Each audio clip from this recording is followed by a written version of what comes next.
Welcome to Shape, Center, and Spread of a Distribution. Basically, a distribution is just a compilation of all your data, and we can analyze that data by describing the shape, the center, and the spread of it. So that's what we're going to go over one by one in this video. First, start the do now, and then come back when you think you have the answers for it.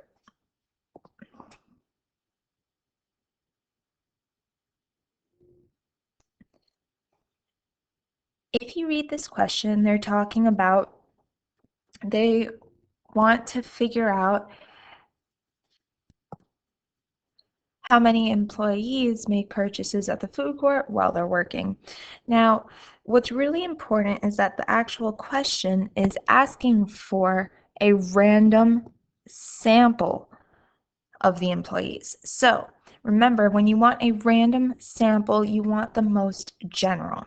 You're not going to ask all the employees at each of the larger stores because this is very specific and it's going to leave out some of the smaller stores. You're not going to ask the people at the food court because obviously they're at the food court because they're probably buying food, and you're missing out all the employees who are probably eating in like the little workrooms. So you're stuck with asking every employee and every 30th employee entering the mall at the entrance. Now, and asking them at the entrance is pretty general because everyone has to enter through the entrance. So you're going to be getting everyone. You're not leaving out a certain group of people. So that's good. This is random.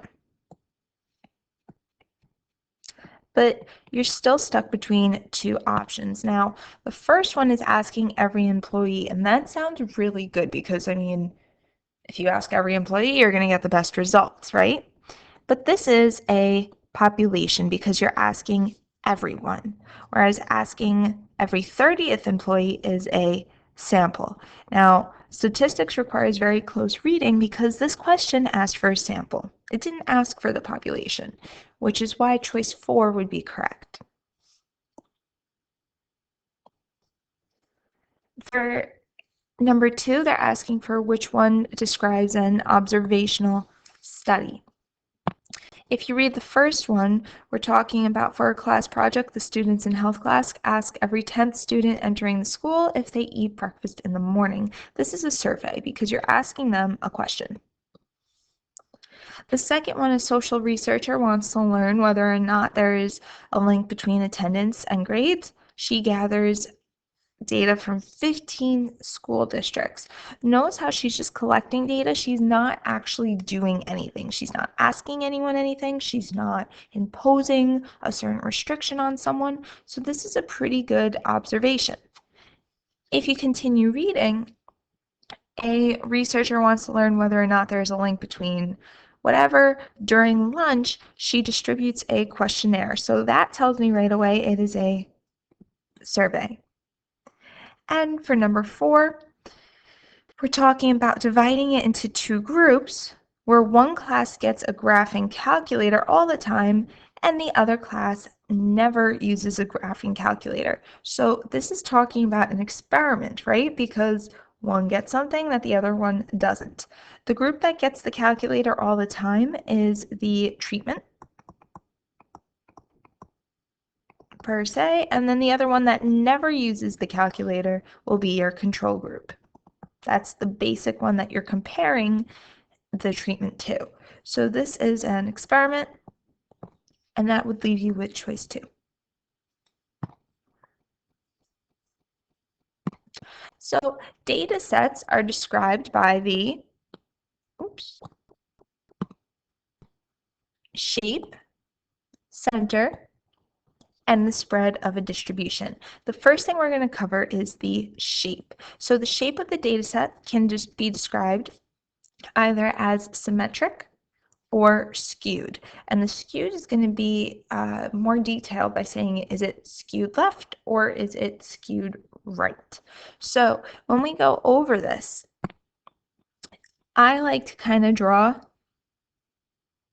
a line over it because it kind of gives you the sense of what shape it's going to be. Now this one you might see is very clear. It's symmetric. The left is like the right. And not only is it symmetric, we can actually call this bell-shaped, because it kind of looks like a bell, right?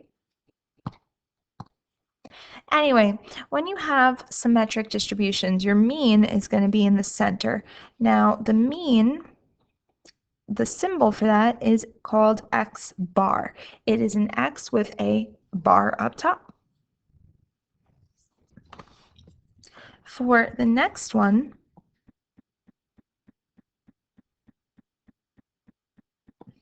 this is also called symmetric because if you drew a line down the middle, you'll see that the left is like the right. However, this is not called bell-shaped because it doesn't look like a bell.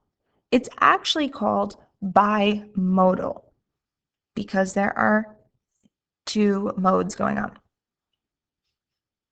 So going on with this one, because it's symmetric, your mean is going to be in the center again. Going on, we have, if you draw this one, it's not symmetric. You'll see that there's a lot of extra data going on the left. We like to call that the tail, right? So if your tail's on the left, we're going to be saying that this is skewed left. Be careful with this one. Even though most of your data is where the hill is, your average, the mean, is not going to be in the center of the hill. The reason is you have the tail, all this additional data, pulling the average to the left. So instead of having your average here, your average is going to be shifted over a bit. And for the last one, your tail is on the right, so this is going to be skewed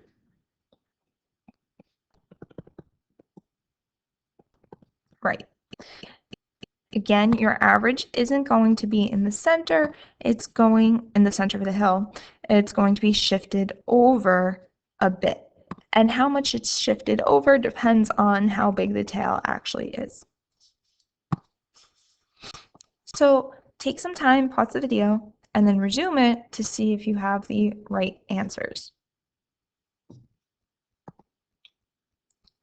So it should be pretty clear that 2, 3, and 5 are all symmetric. However, keep in mind that 2 and 3 are bell-shaped, whereas 2 and 5 are bell-shaped, whereas choice 3 is not. Choice 3 is just symmetric. And 3 can also be called bimodal.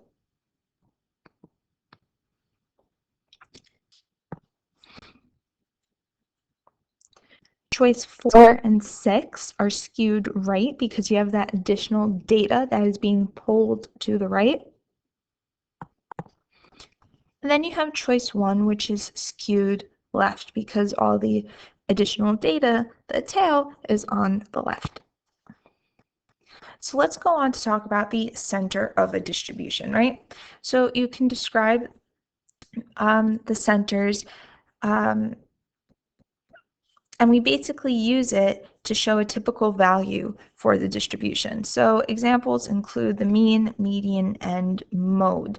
The mean is the most typical one that we use. It's the average of all the numbers. It can be found by adding all the data's values together and dividing by the total number of data. So in your calculator, it's going to be denoted again as x bar.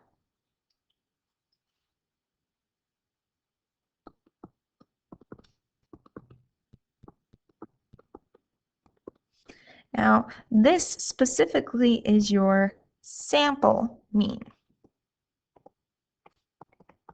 However, there is also a population mean, and the population mean is a different symbol.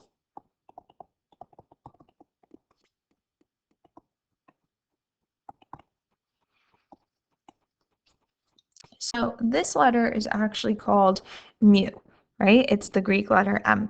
So The difference between a population mean and a sample mean is if we're talking about all of my math students, right? Let's talk about the average of all the Algebra 2 accelerated math scores on their test. That would be this symbol because I took all of my students. However, let's say I just took the average of period 1. That's a sample, and that would be x bar. So that's the difference between mu and x bar. Now, be careful on the calculator. You're just going to see x bar when you try to find the mean, even if you put in population data. It's just the way it is. The calculator doesn't differentiate it there. Keep in mind that the mean is the average. Your median is the middle number.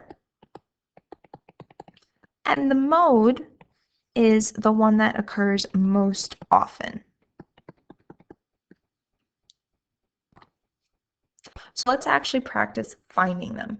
We have Kevin's test grades from his sociology class, and they want you to find his average test score. So they're asking for the mean. Basically, you're going to add up all of his test grades. We have 72 plus 81 plus 85 plus 74. And you're going to divide it by how many test grades he had. Now, he had a total of 4 test grades. If you go and put that in the calculator, you get 78. I suggest you use alpha y equals, put it in as a fraction all at one time. Avoid using the division symbol, please. It just tends to create more of a issue, because if you wanted to put it in with the division symbol, you would have to do 72 plus 81 plus 85 plus 74 divided by 4. Now, if you put that in the calculator, you'd be wrong because you have to include the parentheses. If you use alpha y equals as a fraction, it'll avoid the parentheses altogether. Second one is a bit different. Suppose Kevin wants to get an 80 as his average. What grade must he get on his 5th test in order to get an average of 80? Now, we already know his 4 first test grades. Those were 72, 81, 85, and 74. We're talking about a 5th test. We don't know what that is, so I'm going to label that as X. It is unknown. However, now I know he has 5 tests. He wants to get an average of 80. And then you're just going to simplify and solve. You're going to get 312 because that's what this adds to, plus x is equal to 5. In order to get rid of a denominator, you're going to multiply by it. And you get 312 plus x is equal to 400. When you subtract 312 on both sides, you should get that x is equal to an 88. So for all of you that like to calculate your averages and have to figure out what do you need on the last test of the marking period in order to get this average, this is how you do it.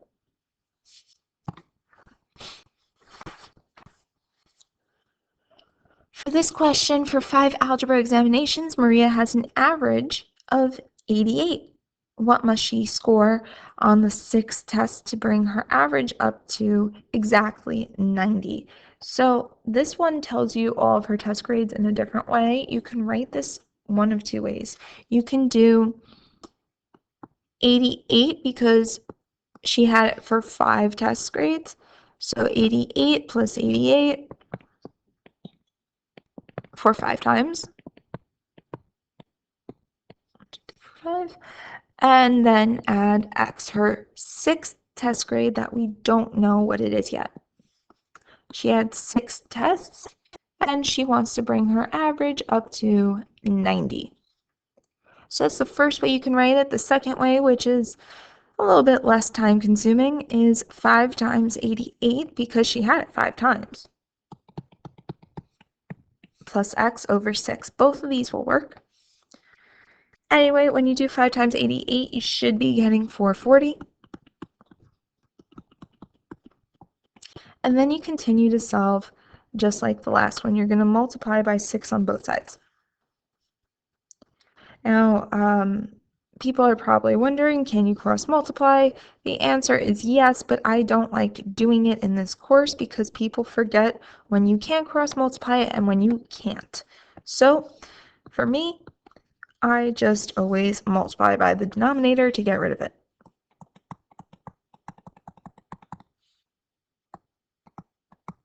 When you solve for x, you should be getting 100.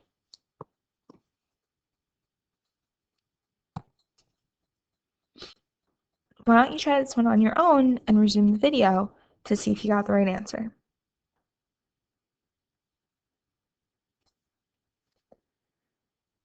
If you read this question, Julie's average, she averaged 85 on her first 3 tests of the semester in her mathematics class. If she gets a 93 on each of the remaining tests, her average will be 90. Which equation can be used to determine how many tests are left in the semester? So first of all, she wants her average to be 90. That means that you should be equal to 90 at the end. So I'm going to cross out this one and this one because those are averages of 93. So you're stuck between 2 more. And if you examine it, how many tests did she have in the semester? Well, she already took 3 tests, right? Plus, we need to figure out how many tests are remaining. So that means the total tests are how many she already took and how many are left. In order to figure that out, you need to add them, not multiply them together. If you were to actually do this problem legitimately, you would have 85 plus 85 plus 85, her first 3 tests. Then she gets a 93 on each of the remaining tests. We don't know how many there are. She already took 3. She has T more tests left to go, and she wants to get a 90.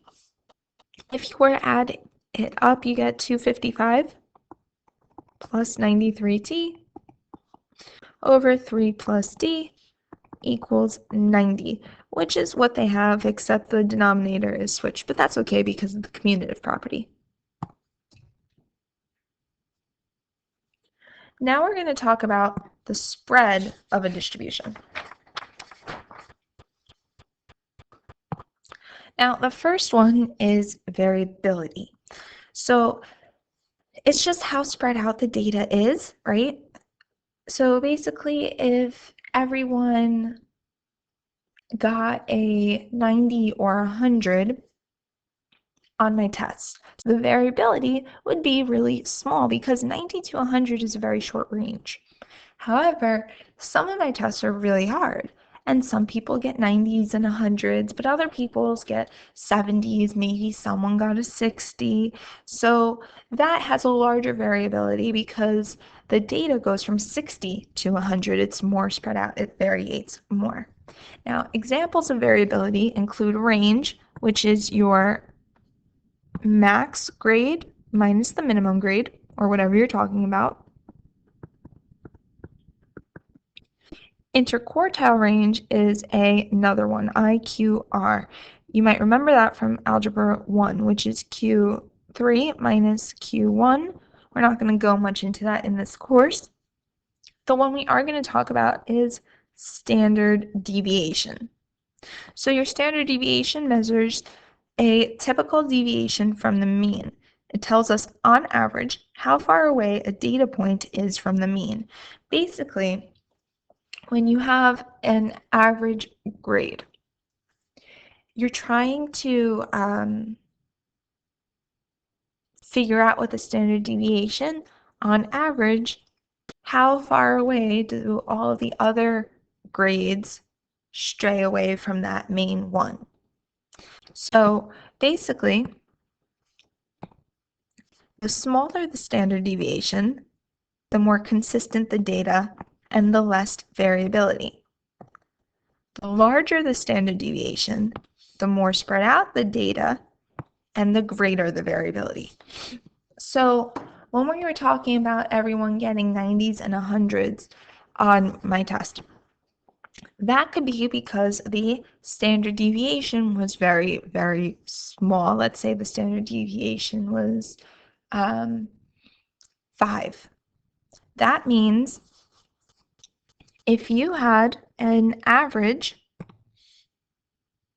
let's say of 95, with a standard deviation of 5, you can say on average your scores go up to 100 and down to 90. So with a standard deviation of 5 and an average of 95, you can say most of your scores, or at least some of them, are between 90 and 100. That's basically what we do with the standard deviation. Now, when you have a larger standard deviation, let's say your average was an 80 with a standard deviation of 20. That means you can go up to 100 or down to 60. That means your scores vary more. So there are two types of standard deviation. You have sample and population standard deviation, because again, are you talking about a sample, just my period 1 class, or are you talking about all 3 of my algebra 2 classes this year, the population? And the symbols are important. Now, sample standard deviation is S sub x, large S, little x, like when we did sequences and you had to have subscripts. So the way I remember this is that S is for sample. Now, the population standard deviation is this. Kind of looks like a sideways P if you think about it, sideways and flipped. Now, this is sigma. I know you're used to sigma being like this back from series. This is an uppercase sigma, where this is a lowercase sigma.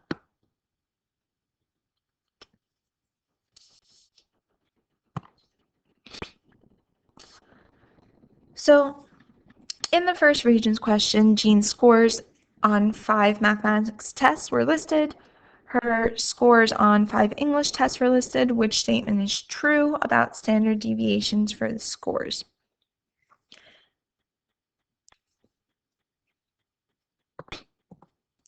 If you look at what's going on here up top with the first data set, we're going from a 96 to a 99.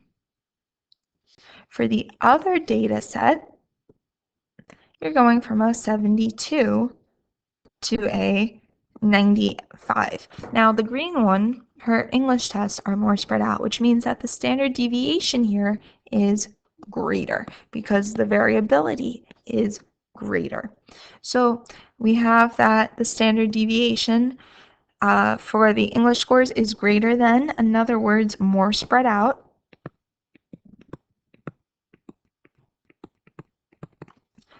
Than the standard deviation for the math scores. And that's that. You don't have to calculate the standard deviation in order to answer some of these questions. You can assume that the larger your range, the greater the standard deviation.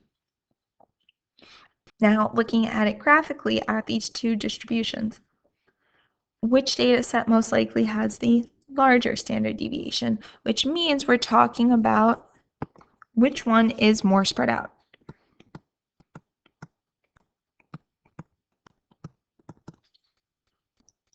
And if you look, this one is going from 0.4 to 0.8. However, this one is going from 0.3 to 0.8. So because you have a larger range, this one is more spread out.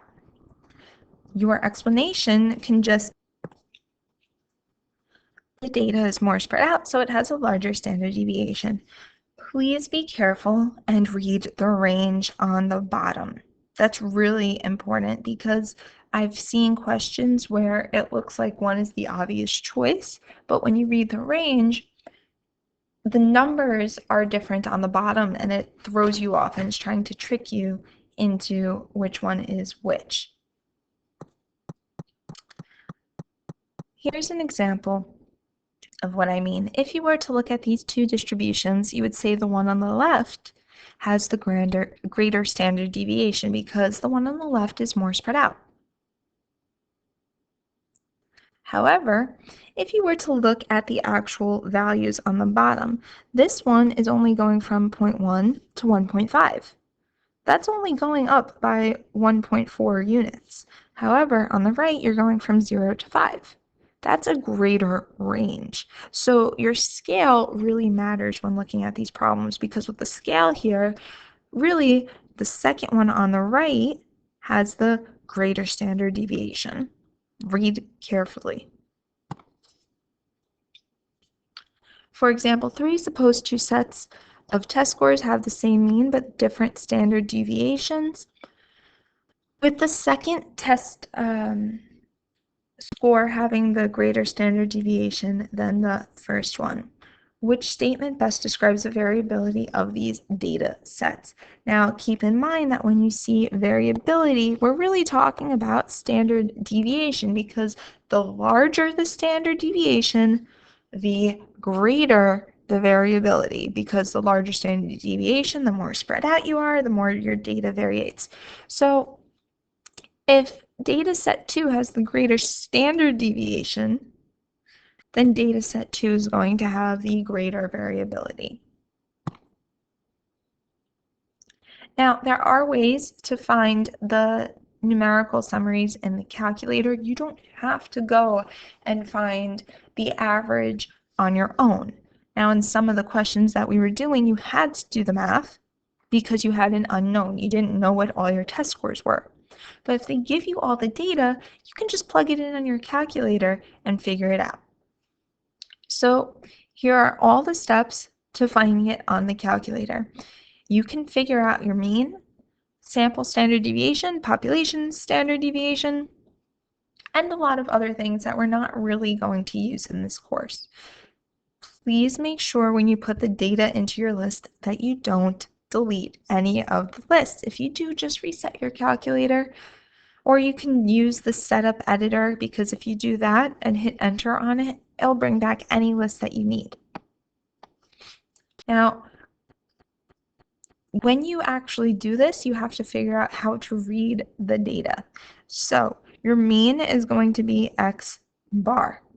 Now again, we know that that's the sample mean symbol, and the population mean symbol is mu, this.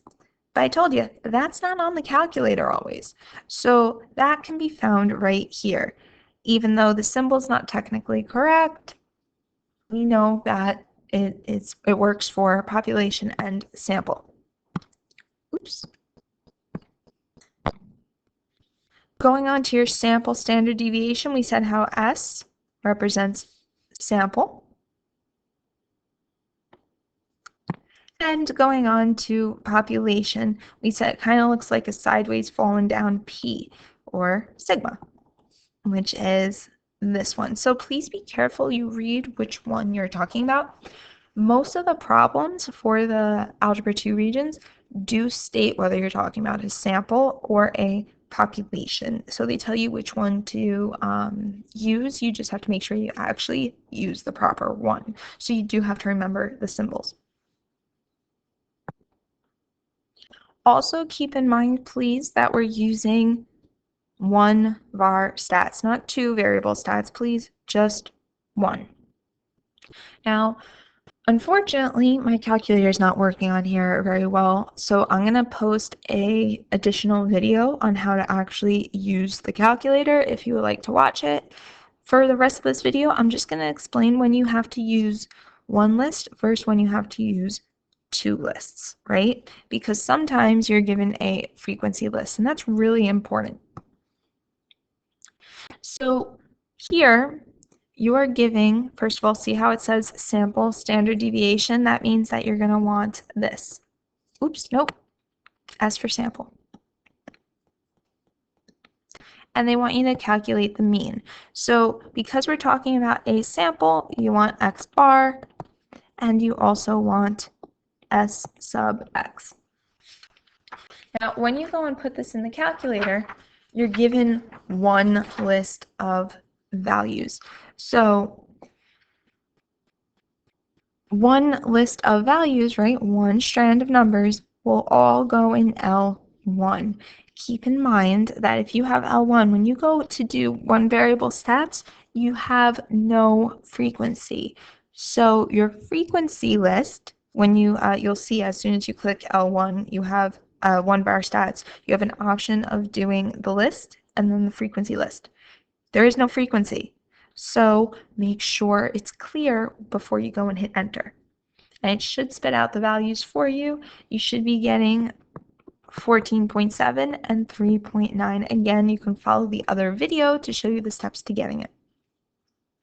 Now, for the second one, you have two lists going on. You have a frequency list. And what that means is that, for example, this score, 25, happens 3 times. So it's really 25, 25, and 25. Then you have 20 and 20 because it happens multiple times. So you can sit there on your calculator and you can type in 25 3 times. You could type in 11 5 times, but that's very time consuming. So instead, what we do is we do L1 and L2. Now with that, when you go and do one bar stats, you're going to have the list of L1 and your frequency list, you need to type in L2. Okay, the video is going to explain how to do that. And then you hit enter and then you'll get the right information. For this one, they're talking about population. So because you're talking about population mean, we really should be using this symbol. However, in the calculator, it's going to show up as X bar.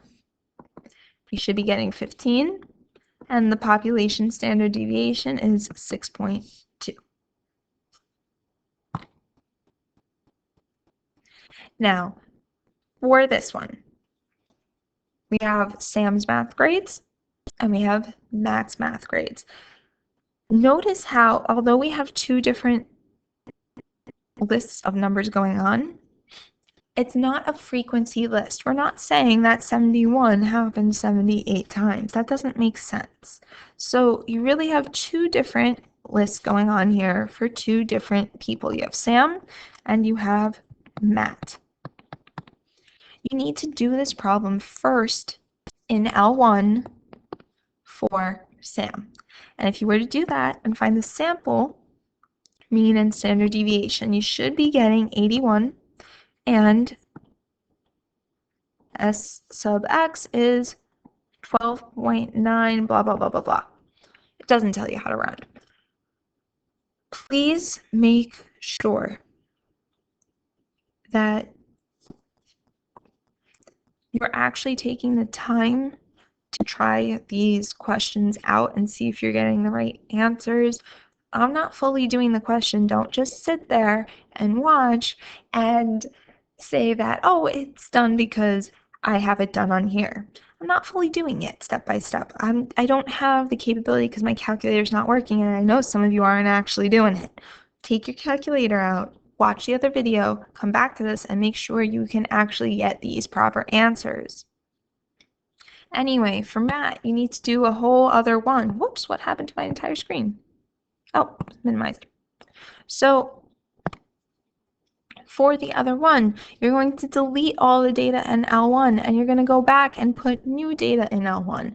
And you should be getting that X bar here is 81. And that S sub X, the sample standard deviation, is 4.7 something. How would you describe the difference in their grades? Well, you can say that the average is the same. So yeah, on average, they tend to do the same because their means are the same. However, I would say that Matt is more consistent because Matt's score deviates less than Sam's since the standard deviation is smaller. So you can pretty much count on Matt to always or about always get a score of 81. However, even though Sam's average might be an 81, his standard deviation is so large. That means sometimes he gets in the 90s, sometimes he gets in the 70s, actually down to 69, I believe. So that's what it really tells you. It says how consistent your grades are. And if you had to take a bet on who would get an 81, I would bet that Matt would because his score variates less than Sam's. Sam's kind of all over the place. He's a wild card. You don't really know what he's going to get. He either does very well or very eh. But that's pretty much it. So I know this was a super long video, but we talked about a lot. We talked about the shape of a distribution, whether it is symmetric, skewed left, or skewed right, depending on which way the tail of it is. We talked about the center, which was the average, is what we discussed about how to find the mean. We talked about the spread, which is the standard deviation and how much samples variate. And then we also talked about doing it on the calculator, which if you don't know how to do it, check out the extra video I posted. And that's all for this video.